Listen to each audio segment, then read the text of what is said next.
Hello, hello. Welcome to Paranormal Hot Seat, our special edition. We have a two-part, well, we have two shows today. I am Donna Guerin, your host for today. I want to say for I'm tonight, like I did before. and I'm Stacy Guest, your co-host. Thanks everybody for showing up. Yeah, and today we have Barry Fitzgerald. We really appreciate him coming back on. A lot of people know him from the lead investigator of Ghost Hunters International. Barry has also written several books. One of them I am currently reading called The Deceptions of Gods and Men, which has seemed to be very interesting. So we're going to bring Gary. I keep wanting to call him Gary. What the hell is wrong with me? So we're going to bring Barry. And I'm sorry, Barry. I keep wanting to call you Gary for some reason. You're quite all right, Donna. Thanks for having me back on, and Stacey, No, it's great to see we you again. appreciate you coming back on. Thank you. Gary's So, your American nick.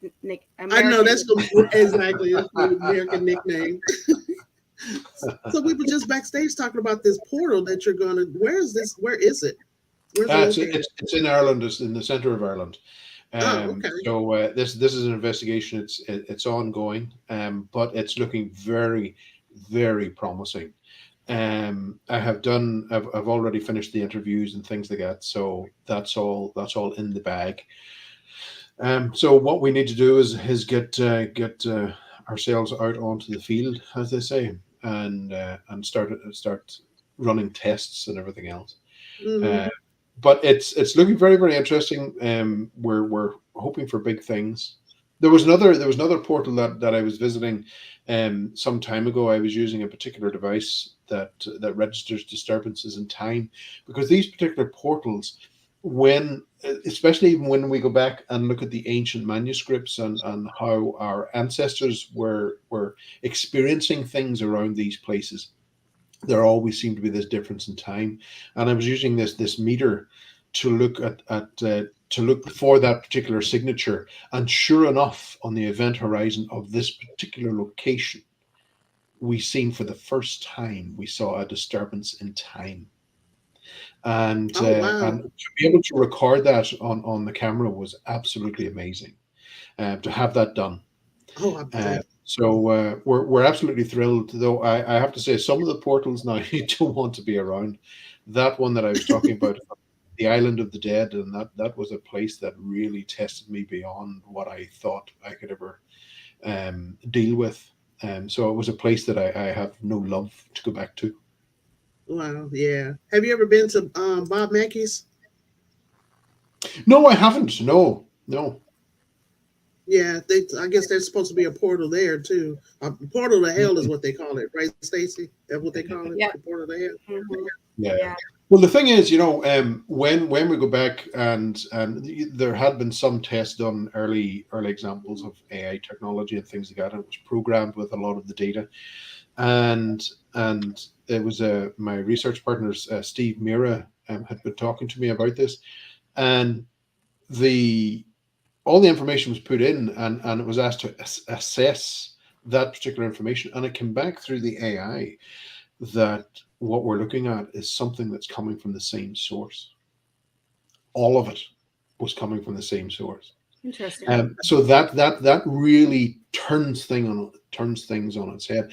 It does back up with the research that I've been doing, especially with the deception of the gods and men and things like that. But it was interesting. And when we started looking at this particular thread that weaves through all the different fringe research fields, we start seeing this unusual commonality that really does suggest we're looking at the same thing here. We're just interpreting it differently. Mm-hmm. Wow.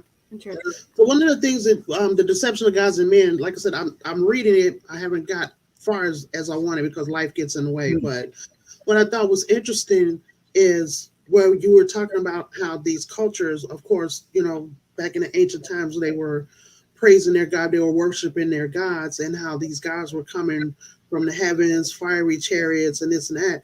And it's like, oh my God, he's right. These could have been aliens.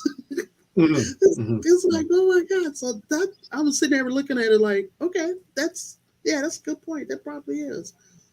Yeah, whenever we started really pulling all the layers of that particular onion away from each Hmm. other. We started seeing, as I said, that this unusual commonality, and for instance, some of that would be, um, for instance, the trickster element. We will see that not only within elements of ufology, we'll see that within the paranormal, we'll see that within cryptids, we'll see that within the old gods and things like that. The aversion to iron. Not a lot of people are aware that in the true experiences of the likes of the Greys, when they finally manifest into the sanctity of your own bedroom and in the middle of the night, they have an aversion to iron, Hmm. and that also migrates into the fairy traditions, especially here within Western and Northern parts of Europe. We also see that similarity, that the Fae were also very afraid of iron in their vicinity. We also see that with the jinn. We also see that with the old gods. So we see this again, these common factors that are rolling through, and you begin to wonder. You say to yourself, well, are we looking at just an illusion, the outer illusion, the mask in which they wish to be interpreted as?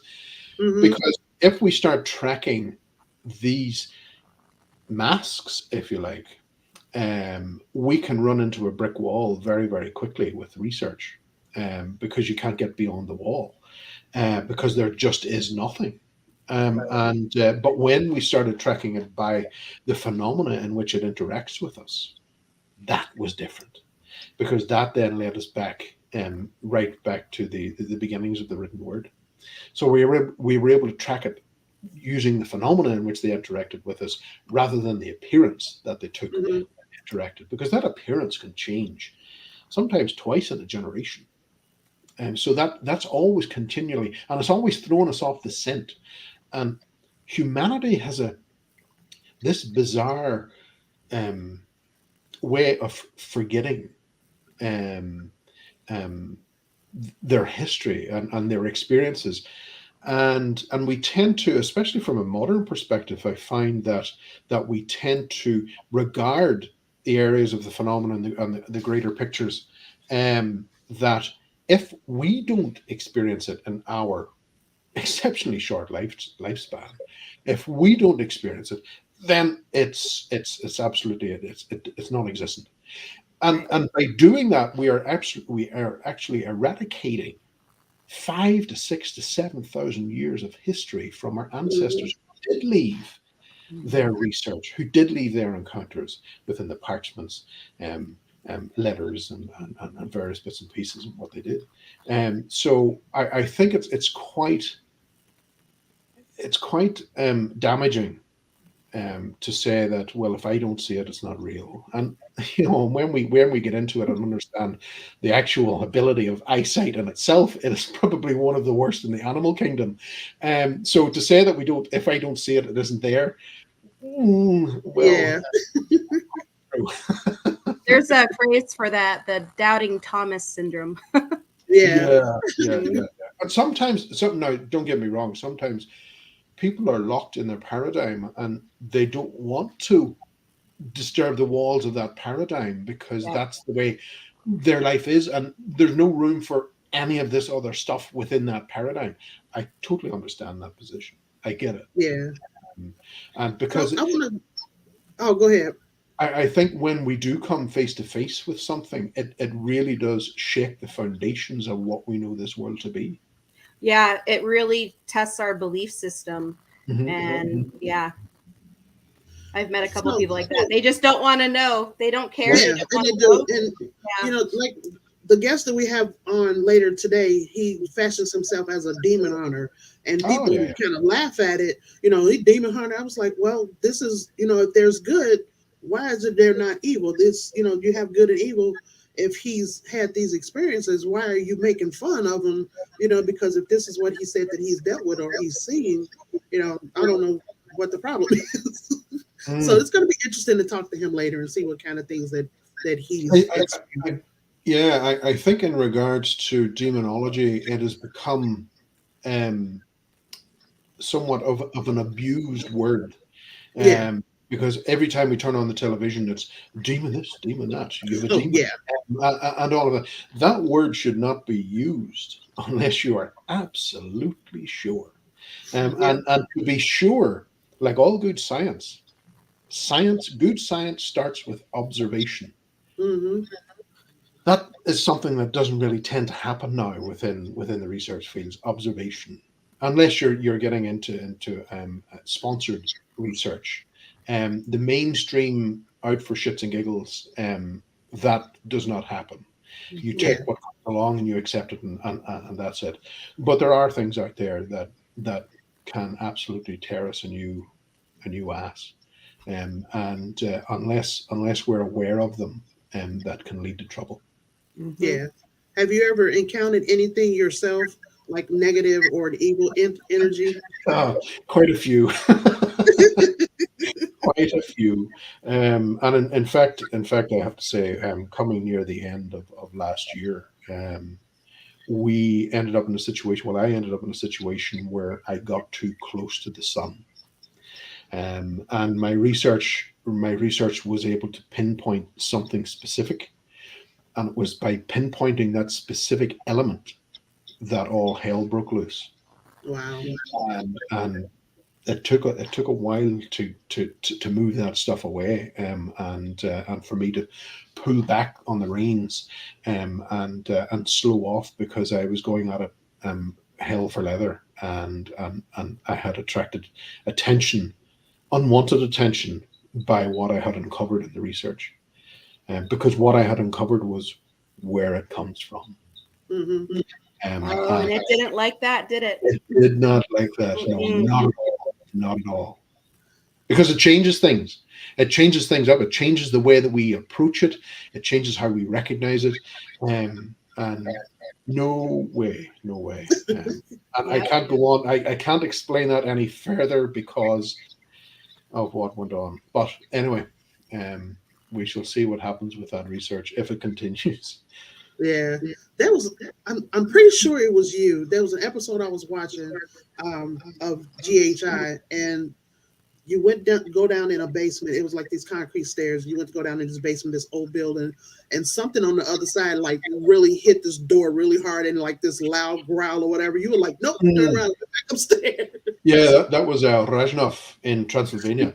Yeah, Um, you were like, nope. and in fact, what was interesting is that at that particular moment, my fight or flight had kicked in. Hmm. So I was getting the hell out of Dodge, as they say.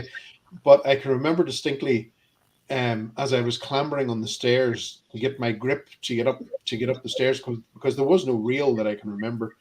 The cameraman was trying to walk or climb backways with the camera on his shoulder, and he was falling back. And the sound lady, she was pulling on the cables, trying to get back up the stairs as well.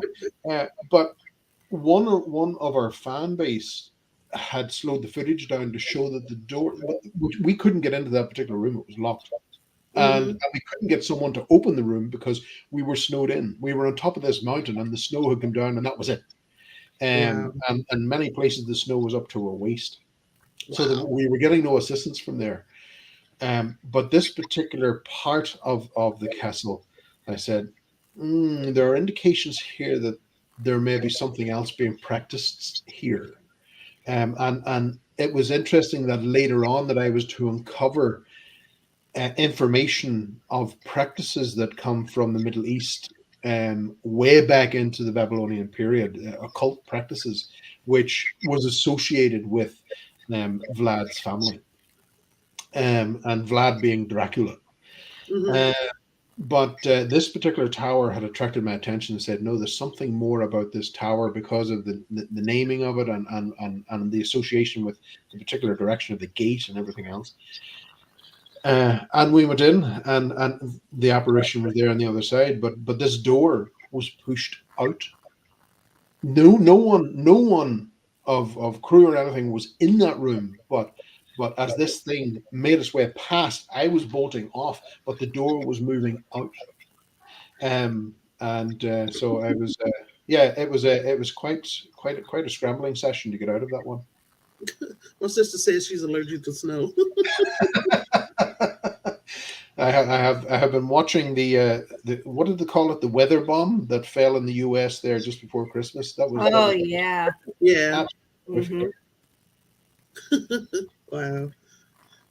So I'm trying to get Dustin Perry on here too. He said he would come on and just have to get him to nail down a date. So, but you guys worked there. How long did you work together?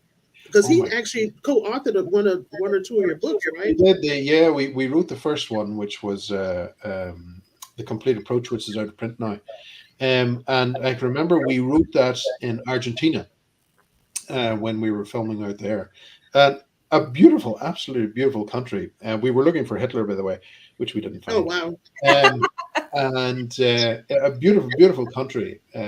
But um, yeah, we finished the book there. But Dustin, I was always amazed at Dustin. He was this um, rooted and grounded individual that understood his connection with faith, Hmm. and he was absolutely besotted with his link to his family, and that meant everything to him. You could take everything else away from him as long as he had the love of his family. That is all he needed. So hats off to Dustin Perry. He's an exceptional young man. Yeah, he seems like a really great guy and a motivational speaker because he accepted me, my friends, to be on his friend list on Facebook, and I've been following. But yeah, it seems like a really great guy. He is. He is. Cool. Stacy, you have something? My I know turn. I'm doing all the talking, so go ahead. No, no, you're good. So, what are you working on right now?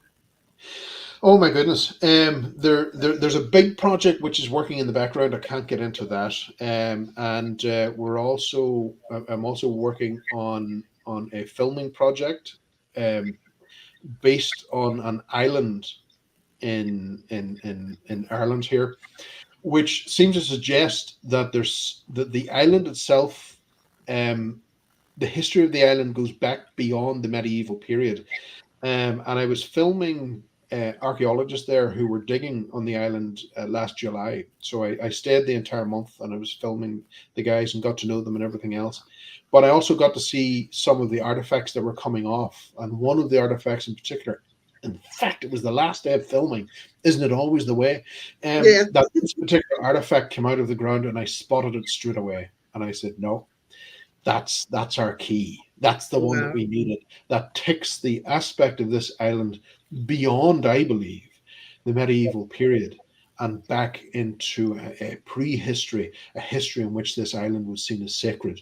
Um, and there had to be something more important about this particular island, because there was an occult order that was established around 1897, called the Golden Dawn, in which Aleister Crowley was part of, and the Irish poet W.B. Yeats. And the Golden Dawn applied to take control of the castle and island. Now, it was known that they were looking for places of a portal. We're back to portals again. And they went after this island, which they were refused. But they even brought along a particular person who was then later to become the first Irish president. So they were swinging heavy weights of trying to get heavy weights of persuasion to try and get this island released to their control. So there was something going on that even the Golden Dawn, that occult order, wanted access control of that particular island. And so the story is unfolding as it goes along. The research is there, but it's absolutely staggering. It has been an absolutely amazing experience to see this unfold and where the story is leading.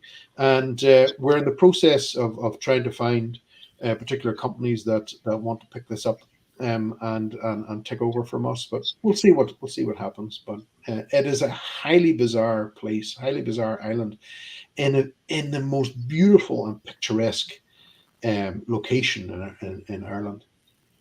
Is it inhabited by anybody, or is it just No, nope? the this was a strange thing about this location, because strange fires always seem to happen around this area, and even huge mansions of houses that were built back in the day to withstand fires ended up having fires that Oh, was wow. Wow.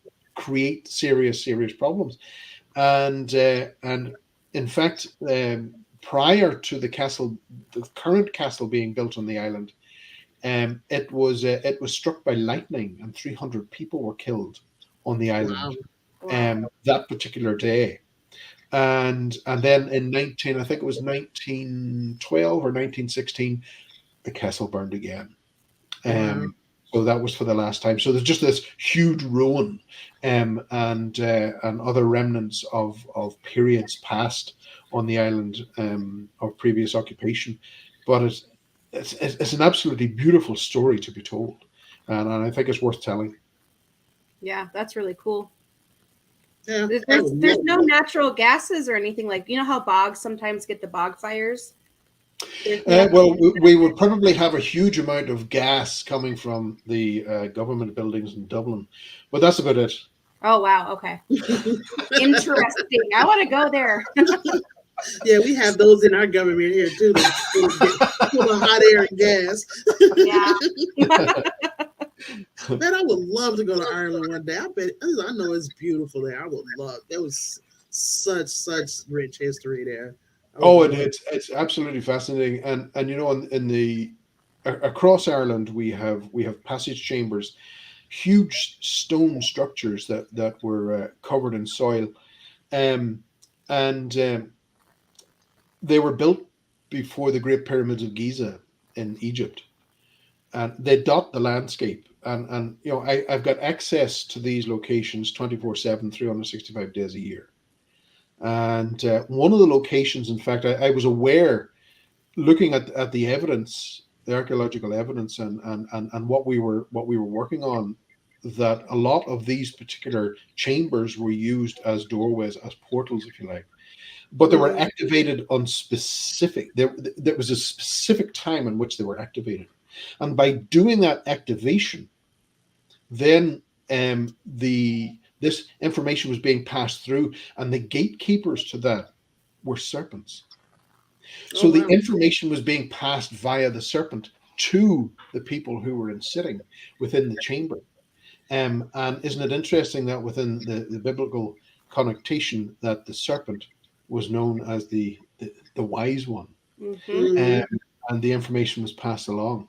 But you know, there's a whole heap of stuff there. That's a totally different show altogether. But I have to say that one particular day that I was up in the mountain, I was on the mountain by myself, and I set up a video recorder because I wanted to film the sun entering the chamber and moving this way around the chamber, which I did successfully. Everything was fine.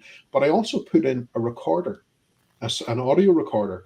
I didn't need the audio, but it says, oh, well, it's there. I might as well use it. And off I went up on top of the mountain to the other chamber and left the equipment to do the job that it was designed to do. I wasn't looking for anything else. And I came back and collected all the equipment and went home. And I was editing the video and caught the sun coming in through the chamber beautifully, exactly what I wanted it to do. But whenever I was listening to the audio, what I could hear were these huge monoliths, these stone monoliths that were holding up the roof.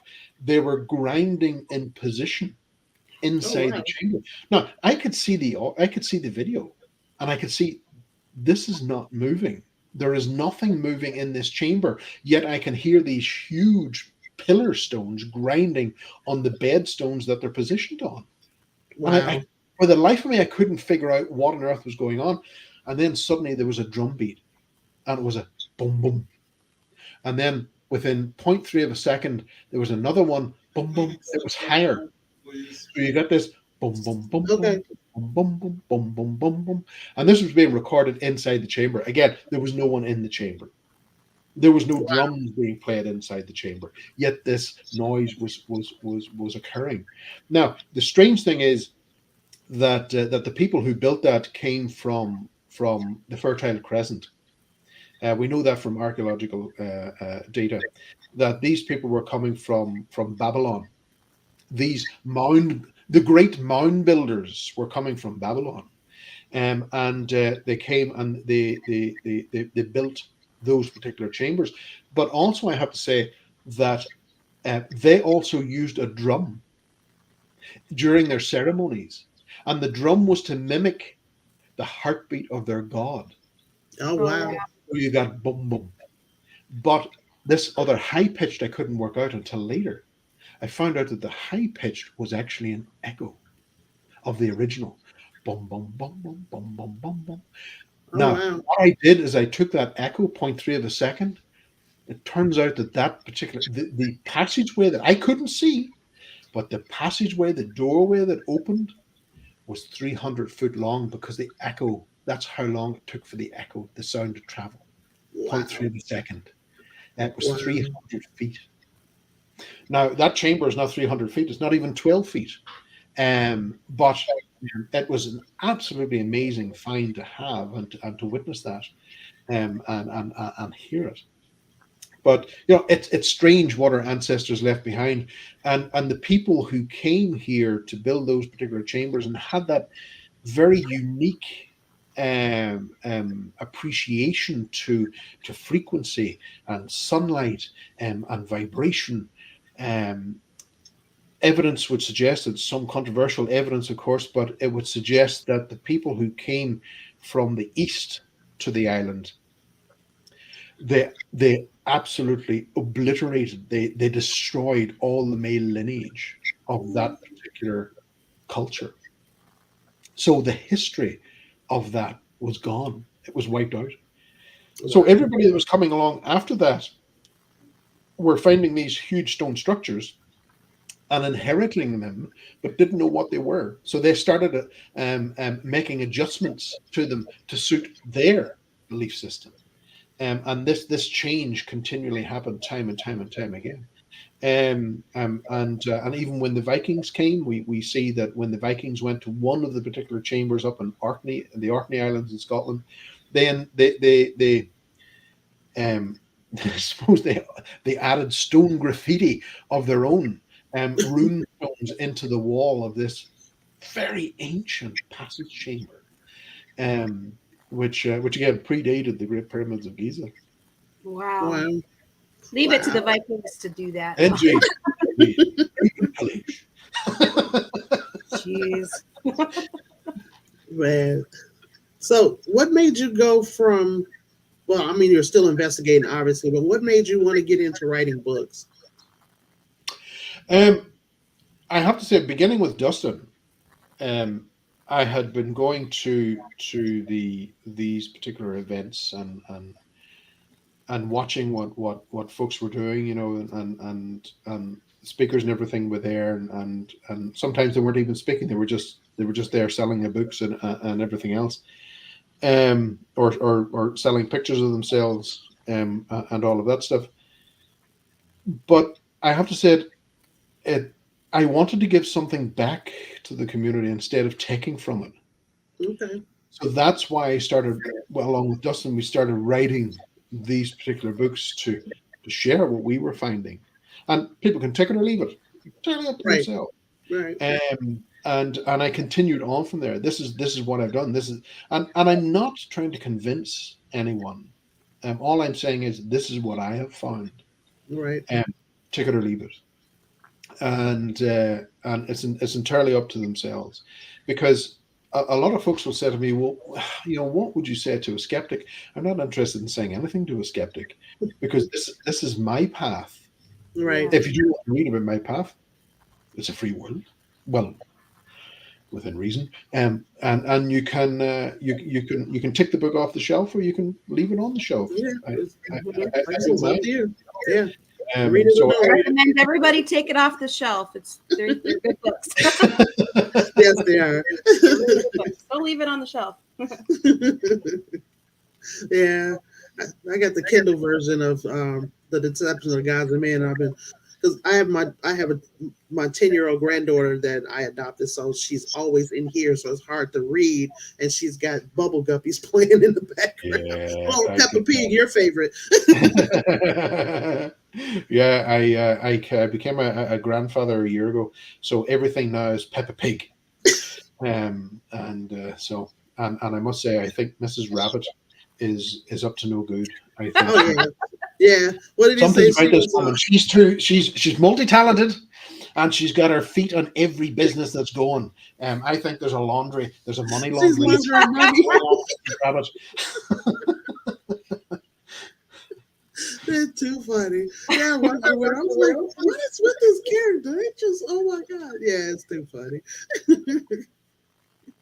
Thankfully, What I'm else? past the age of Peppa Pig and all that stuff. So Oh, Yeah. Be kids grateful. are older. She'll just So walk up to me. I have Oh, kind go of a ahead. fun question to ask you, Barry, if you don't Mhm. mind. If you could have tea or coffee with any historical figure, who would it be and why?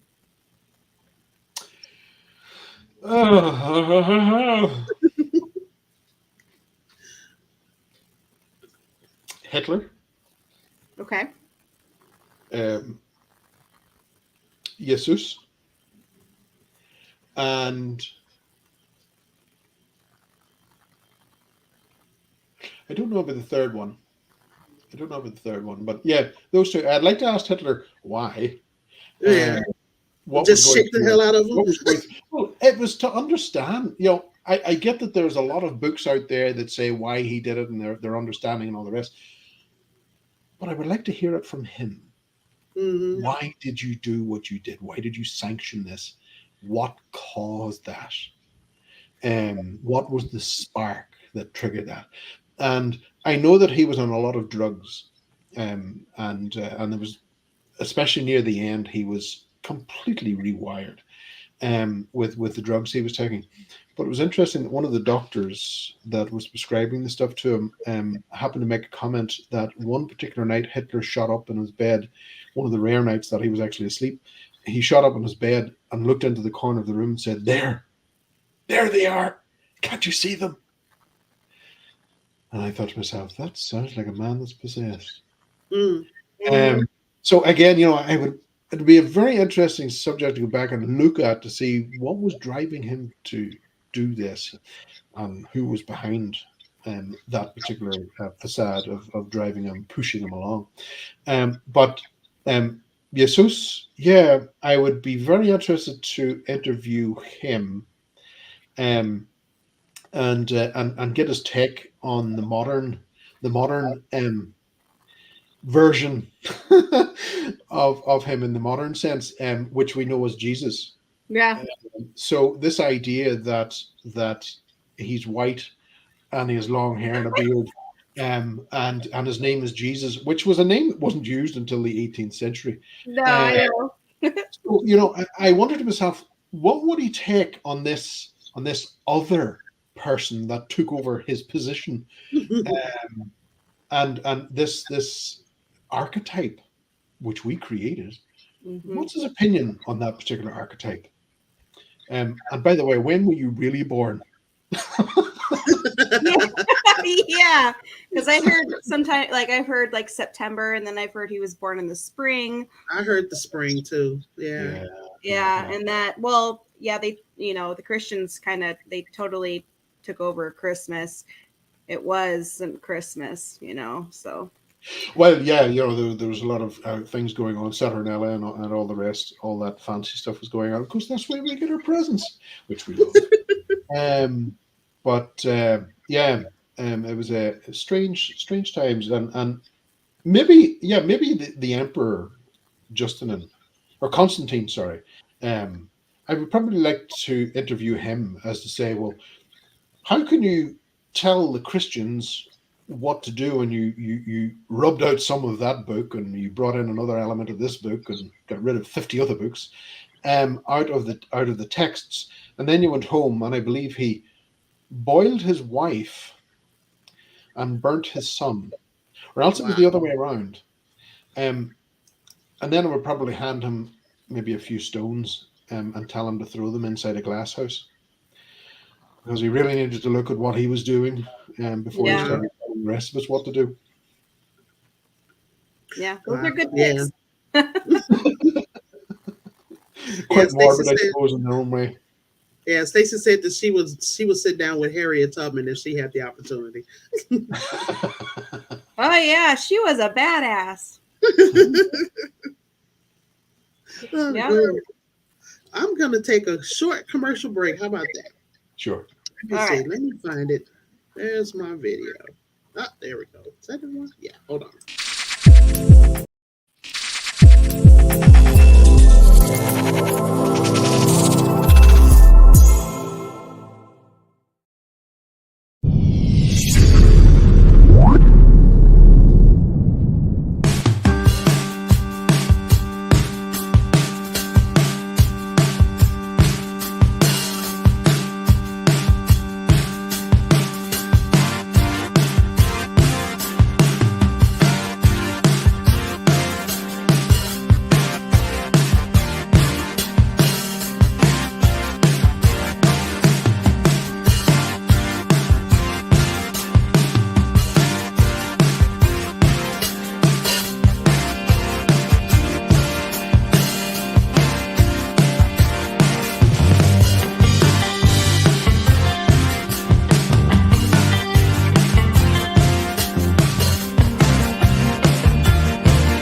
So that's awesome because what we're gonna do, we're getting our Roku channel February 1st, Barry, and Lovely.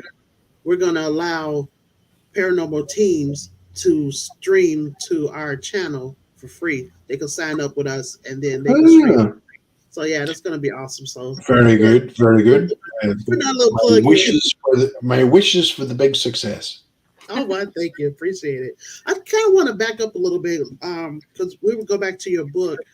There was a part in there in Deception of Gods and Men where, what is it, Robert Kirk, I believe it was. Oh yes, the When Reverend Robert. Yeah, Reverend Robert Kirk, he appeared to, I guess, a relative, right? Hmm. And said that when he appears at his son's christening to throw an iron dagger at him, That was and right. Yeah. he would come back. Return. What? Yeah. Yeah, he would return. So Mhm. I'm like, okay, but isn't, like I said, the iron kind of a deterrent to the spirits? How would, Not the spirits. It was a deterrent to the fairy.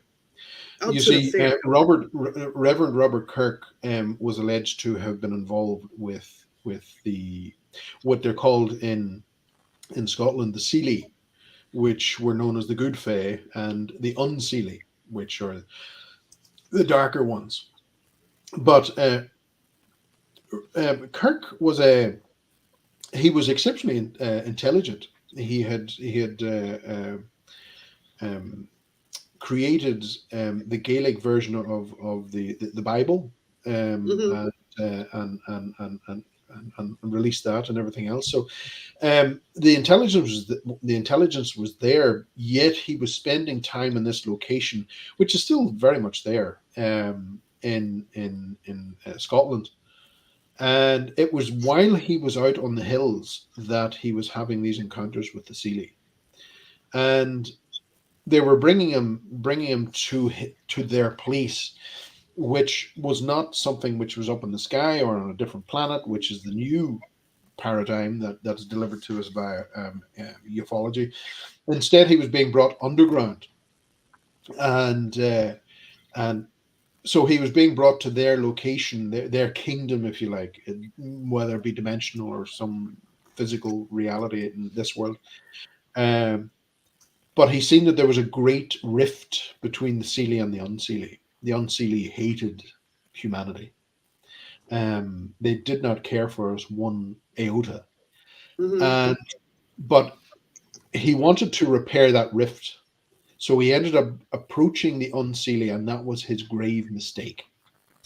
And that in itself led to his demise because he was punished heavily. He said he was told you cannot go back, and he said, "But I have to go back." And I said, "If you go back, we will actually kill you." And because you entered the Unseelie kingdom uninvited, Mm. and to make peace with the Seelie, which would never happen. And he apologized profusely, and the Seelie of course, representatives of the Seelie appeared at the court of the Unseelie and plead for mercy. And they said, okay, what we will do is you have two choices: either we kill you, or you come and you live in the world of the Fae for eternity. And he chose to do that under the auspices that he could return one last time, which he did.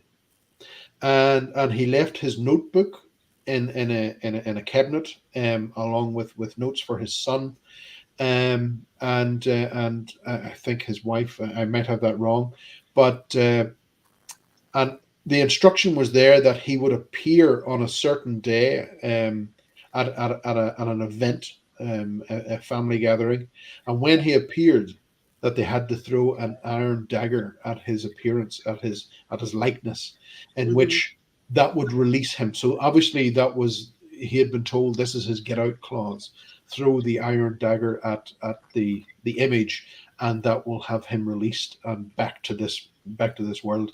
But unfortunately, he wasn't released, because um, the the dagger was never thrown. People Right. people at the party, when they seen his appearance, because he had disappeared at that point, when they seen his appearance and knew that he was deceased, um, they were flabbergasted and stunned. So no one threw the knife after his instruction, and he faded into existence, and that was it. There is a grave there for Reverend Robert Kirk. I was at it, um, and some say he's not in it. Some say he is in it. Some say he Right. died of a heart attack on the hill. Who knows? But the likes of um, the way that the fairy can allegedly affect us in the physical world is something which even resonates with us today in the modern world, because this idea of having the stroke in the brain, and this side of the face goes numb, and the shoulder goes down, and Right. the speech is slurred. Stroke originates from fairy stroke, because they believed that it was the fairy that had come over and done that, and then you went down on the side. So that was the belief system of the old lore of where that was coming from. Wow. Um, but they can be damaging. They absolutely can. There are various different types. And there was one that I came across in Paris that could reduce the atmospheric pressure, and by doing so, the localized atmospheric pressure around the person, that would reduce their bodily functions. And ultimately, if you stayed in that environment, you would become weak, you become lethargic, and it would drive your system into total circulatory collapse. Effectively, you would die of a heart attack, and there's no fingerprint. Wow. So it's very, very sneaky that way, in what they do. But there are techniques that we can spot that, and understand what we're against, because it's too powerful for us. We can't change that. We can't change that process once it begins, but what we can do is leave the area. So Hmm. you've got to get 20 minutes to get out. Wow. And Paris was one. There was a specific location in Paris that I came across that, and Ireland, and another one in South Africa. Wow. You see with TV, and then fairies are these cute little Oh no, no, no, glittering. no! They will kick your ass. In fact, this particular one, the book that I wrote, The Banshee, is Woman of the She. That's what the Irish call the fairy, the she. So Hmm. it's Woman of the She, and she is a harbinger of death. She will announce that death is coming, Wow. and retrieve the soul, if you like, of the person that they come to collect, and bring it back to its origin. Oh, I don't have to go on my reading list. Wow. What you got, Stacy? I'm just listening. I am not. She's sitting there like, wait, oh my God. I'm soaking all the information in, and Yeah. then, um, what do you think is the greatest lesson that you've learned while being a paranormal investigator? um, to second guess everything. Mm-hmm. I think that's the big thing for me. Do not accept the first thing that comes along. Always question it. And as I've said time and time again, if the being, entity, energy, whatever you want to call it, that's coming through from beyond, if it has your best intentions at heart, it will not mind a few questions for clarity. Hmm. But 9 times out of 10, when you become suspicious of it and start asking questions, it's gone. It Mhm. clears off. It will not answer those questions. And that in itself is a huge aspect of deception.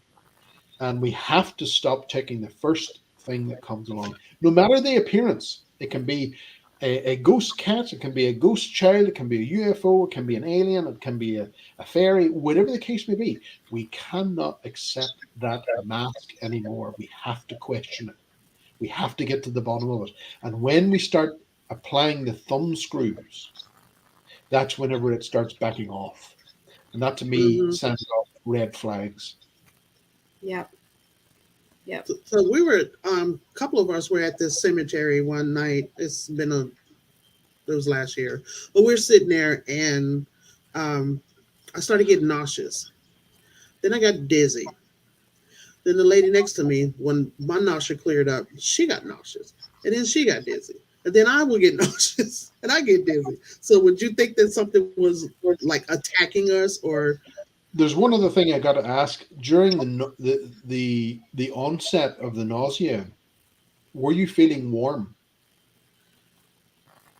I don't remember. It was, it was kind of warm outside, so I don't remember if my body actually felt warm or not.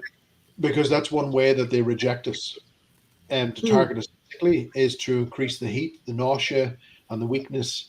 That's the element for us to back off. Oh, Mhm. wow. Um, so that's usually associated with an increase in heat. Whereas there are other times when we're making that connection that we will notice the temperature lower.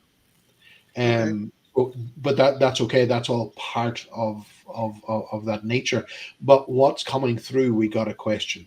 We got to test it that it is what it says it is. And bear in mind, and this is something that's vitally important.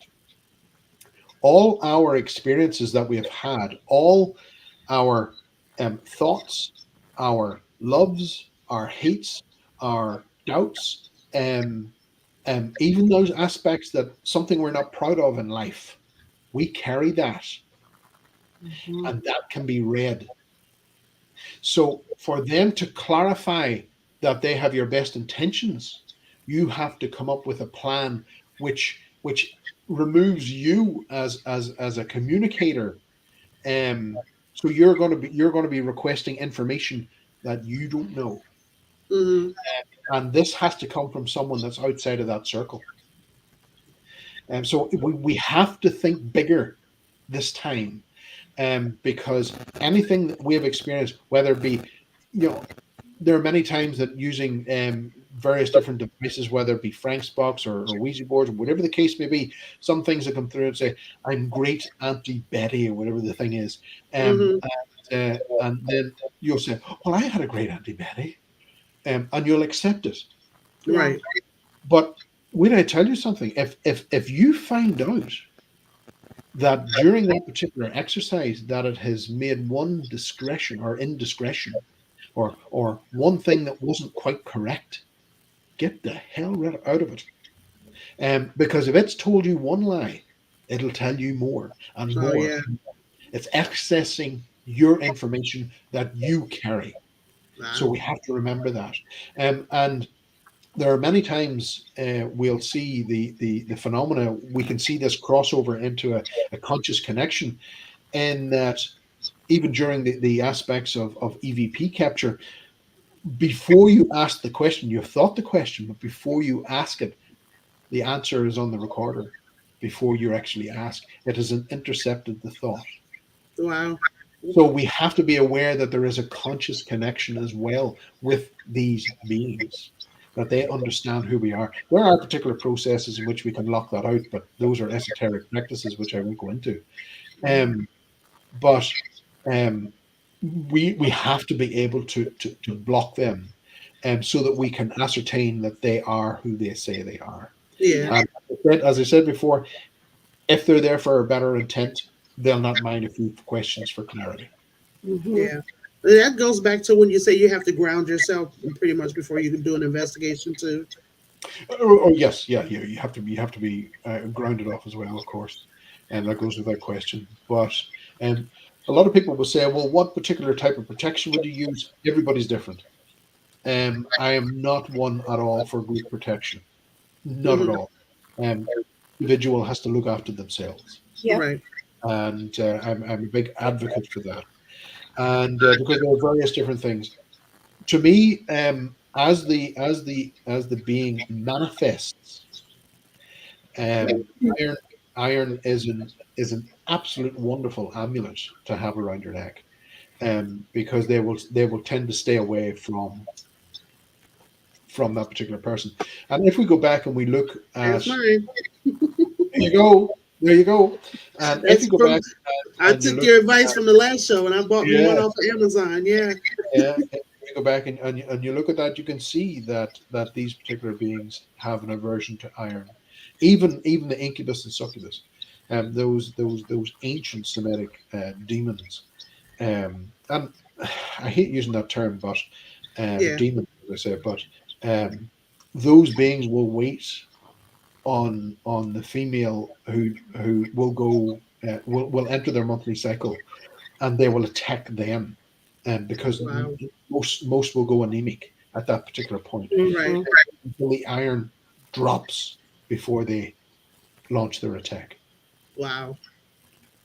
Well, I'm glad I don't have that issue anymore. I'm a redhead. It's surprised I don't get attacked more often. No. That's too funny. Well, I appreciate you guys, everybody that's in the audience. I know I haven't acknowledged anybody like Debbie and my sister, of course, so she's in there. There's a Facebook user. Sorry, I don't know what your name is, but thank you guys for joining us. And Stacy, what else do you have? I know you have something. Well, She, I'm she a, just kind of I'm a, sits back and takes it all in, and then she come up with her questions. I got another fun one on the talk of cryptids. If you were to compare yourself to a cryptid, which one would you be? Ooh.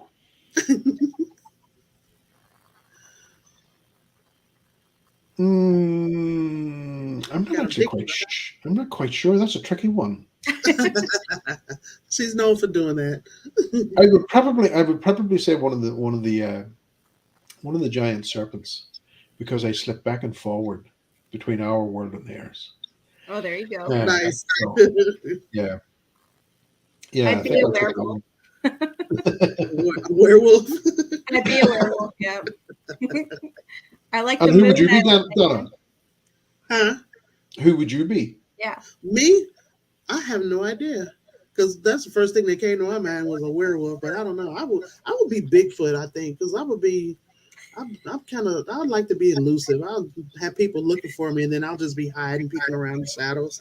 You'd be a yeti. Yep, I'd be a Yeti. Well, okay. Well, we're just about at an hour. I so appreciate you coming back on and talking Very with welcome. us today. Yes, It's been a thank Very you, pleasure welcome. as Harry. always. Very welcome. Thank you for having me on. You are very welcome. Let me get ready to take us out here. Thank you guys for joining in, coming in to see us today. We have another show tonight, 9 p.m. Eastern, where we're going to talk to John Damari, Demon Hunter. So we'll see how that goes. So hold on. Thank you guys. Have a good day.